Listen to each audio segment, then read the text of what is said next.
Right, on today's video, we are going to be doing a collection room, and we moved into the new house around 4 weeks ago, so I've spent a few weeks putting this together, and think this is the best layout for the room, because I thought the room was a good size, and then as you bring stuff in, it just shrunk, man. It just got smaller and smaller.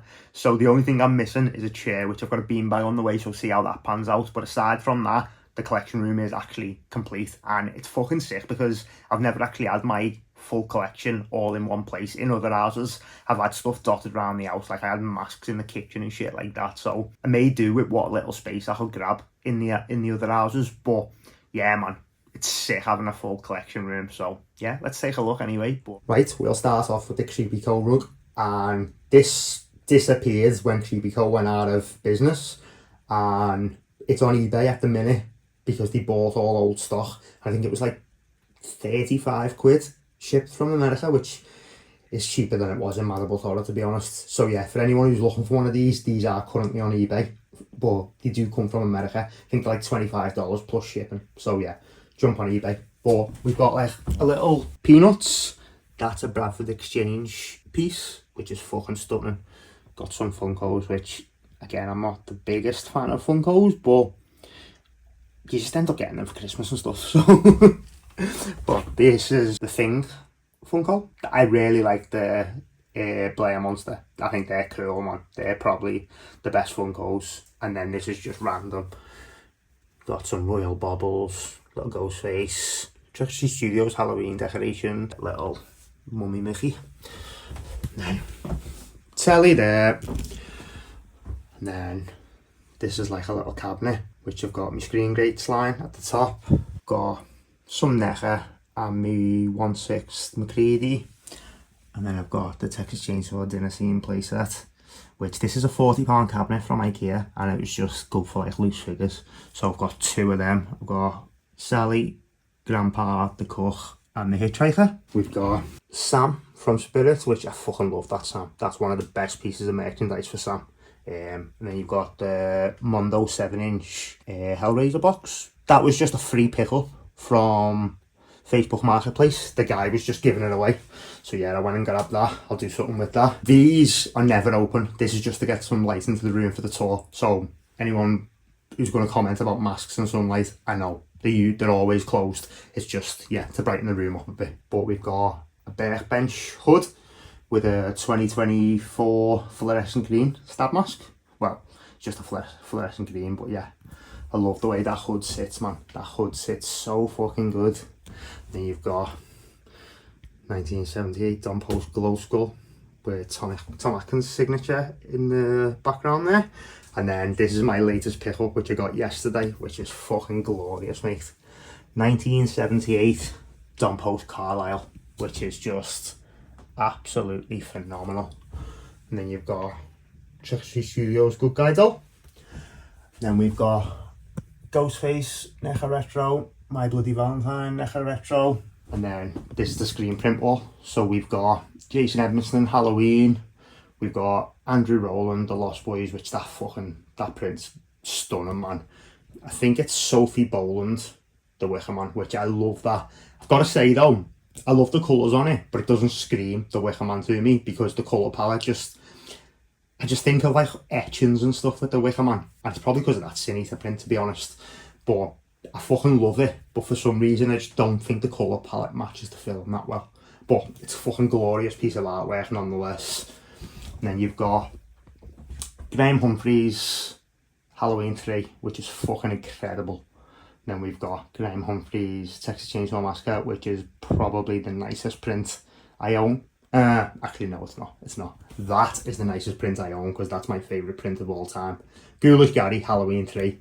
I tracked that down. It turned up damaged, got a full refund, and then I left it in the flat file for like 6 months, just flattening out and framed up. It looks nice. It's still damaged, don't get me wrong, but I've got away with it. It's framed out nicely.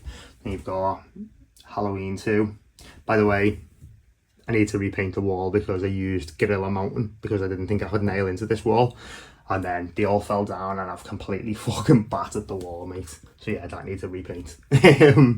But yeah, turns out it's because I just tacked them up and they're perfectly fine. So I didn't even need to do that. Then you've got Stevie Wayne, The Fog. I fucking love that. I think Necha have absolutely nailed Adrian Barbeau there. And then you've got Captain Blake, The Fog, Necha Retro. You've got 50th anniversary Pretty Woman. You've got 25th anniversary House of a Thousand Corpses, maybe, or 20th, whatever. Thanksgiving, John Carver, which is fucking sick, man. And then you've got Stephen Holiday, Trick or Treat, and then you've got the Leatherface from Trick or Treat Studios, the Pretty Woman from the little 5-inch line, and you've also got the Killer Mask or Sword Slinging Leatherface, which them figures are fucking great, man. The dinner scene playset is incredible, but these are my favourite figures I own. So that is the Mondo soft vinyl Teenage Mutant Ninja Turtles. They are the definitive turtles. They're incredible. So you've got Donatello there, Leonardo, Raphael, and Michelangelo. And I didn't mean to open them. I was going to, and then the packaging came, and I couldn't bring myself to do it, man. And the best thing about them is Mondo actually sent separate backing cards, so you are meant to open them. You've got every reason to open them, but I just can't do it for some reason. They just look so good on the backing cards, and they fit that gap really well, so I'm not overly bothered about it. Then you've got Billy, Necha Retro, which I fucking love that Billy so much. Then you've got Little Freddy, Dream Warriors in the back there. Let me just see if I can get that. Nah, you can't. But I've got a video on that anyway. And then we've got Black Christmas, Ghoulish Gary, fucking phenomenal print. Gorgeous work, mate. Ghoulish Gary is one of the best working artists. Probably my favourite working artist, to be honest. And then you've got Gab's American Werewolf in London. That's fucking a gorgeous print as well. I've got the Vance Kelly American Werewolf, and that's amazing, but yeah, I love that Gab's print, to be honest. And the off-white border just looks really fucking nice with that colour, with that variant. So sick. And then we've got Don Post Skull Candy Pile, which that's cool as fuck. And you've got me Fright Rags collection of lunchboxes, which I love them, man.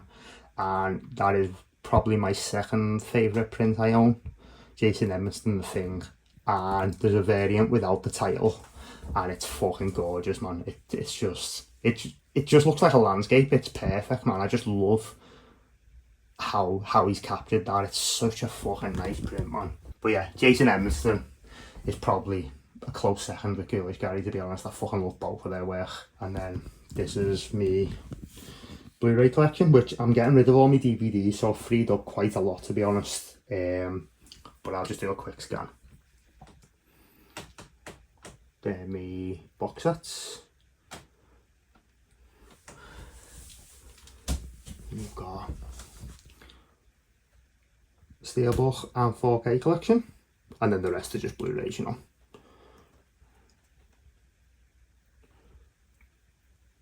But yeah, man. I'll be honest though, I did think I had more Blu-rays than this.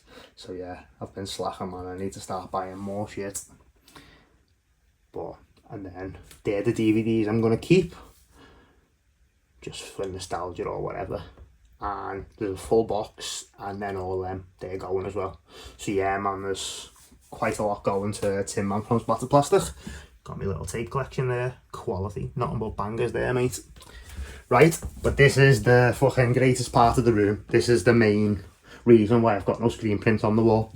And this is the mask wall.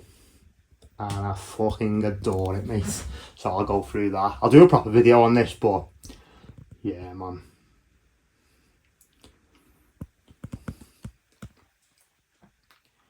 That mask, mate, is just incredible. It glows like fuck as well. So cool. Def Studios Vampire there. Got one of them. Lost on its way to Canada. A new one from Jeff Def. So I'm not meant to own a good copy of that mask, man. If that disappears, that's just fucking going in the bin. It's fucking stupid. But at least I've got a placeholder, I guess. 90s latex skull. One of the worst masks I own, that. But found it in a Christmas market in Liverpool, which is fucking wild. Then the Don Post skull shelf, mate. Boss. I love the fact that they fill one row That's like my favourite thing about them. Then you've got 2012 Don Post Switch, which is fucking horrendous. Don't know how they make absolute bangers and then just fucking put that crap out. And this is if you're after a Halloween 3 set, this is the set you want, because this is the new Don Post tag set. I've put all them together and look how fucking good they look together, man. That is a perfect Halloween trio. So yeah, that's the pumpkin you want to find, man. Don't go for the H3 tagged, go for a Don Post tagged, because you get the mesh behind the eyes, the perfect shape. It's way better. It looks so much like the Don Post pumpkin head. That is fucking absolute perfection. That's what you need, man. And then that's one of the later H3 tagged. So they look very similar, don't get me wrong, but I just think that's a bit more round, and the netting behind the eyes just look too good, man. That's a Myers Tots 78 that I rehauled, and I'm really happy with the way that turned out, to be honest. It's not really authentically Myers, more so on the neck because of how heavy the neck's done, but I think that's fucking brought the mask out really well, to be honest. That's apparently a Nosferatu mask, but I'm not having that. I'm not having that at all. Glowing Girlies line, mate. Fucking unbelievable line by Tots, that. Glenn Strange, Frankenstein and Finn Frank. And then the bottom, I'm going to be honest, that's going to get replaced. That's probably going to get replaced. Captain Spaulding will probably get replaced. And because I've got that Ghostface Birkbench, I'll probably replace that 25th anniversary Scream. I do love that, don't get me wrong, but there's only room for like 4 more masks in here, really. I might look at getting a shelf above there and go masks across the top of the window as well, to be honest. I think I'll get away with that.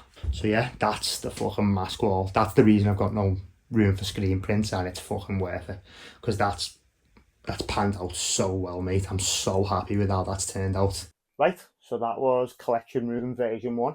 And yeah, man, gotta say, I'm really happy with how it come together. I think for the space that I've got, I've done pretty well to get as much in here without it looking too cluttered. I wanted to display all my good masks. I've still got like around 15 or so packed away, but that was the best solution for what I could find shelving wise. And like I say, I might get something like a big shelf across that top of the window and get a few more masks there.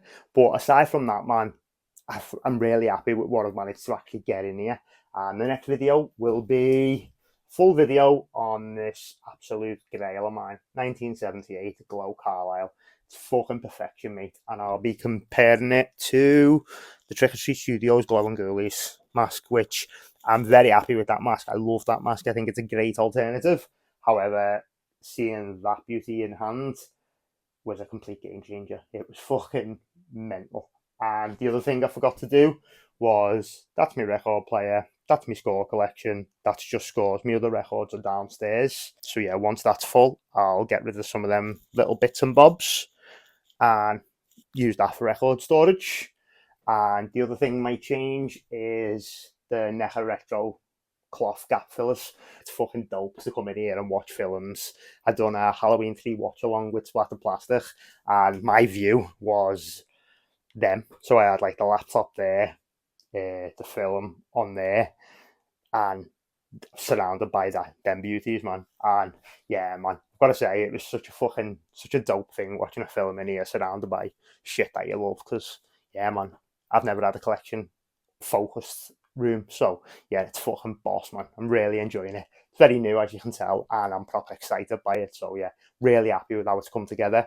Let me know if there's anything you would have done differently, because yeah, man, I'd be interested for future ideas as well, to be honest, because I think the only thing that was maybe not the greatest is that cabinet on the side there, because of where it is. But yeah, that's all I can fit it in, man. That's the only place I could get it. And I open quite a lot of figures, and I'm an inbox figure collector usually, so opening them was fucking stressful. But I like having them figures open, to be honest. I'll keep my turtles in the packaging and my retro cloth, but the Scream Greats line and stuff, you can fucking pick them up at any time, can't you? So yeah, I think they look quite cool displayed out. But anyway, nice one for checking the video. If you did enjoy it, like it, subscribe to the channel, share it around. That'd be massively appreciated. Like I say, drop in the comments what you would have done differently, or any ideas for future changes, because yeah, man, having other ideas or other input would be quite interesting. But yeah, let me know what you thought of the collection room anyway. And nice one. See you next time.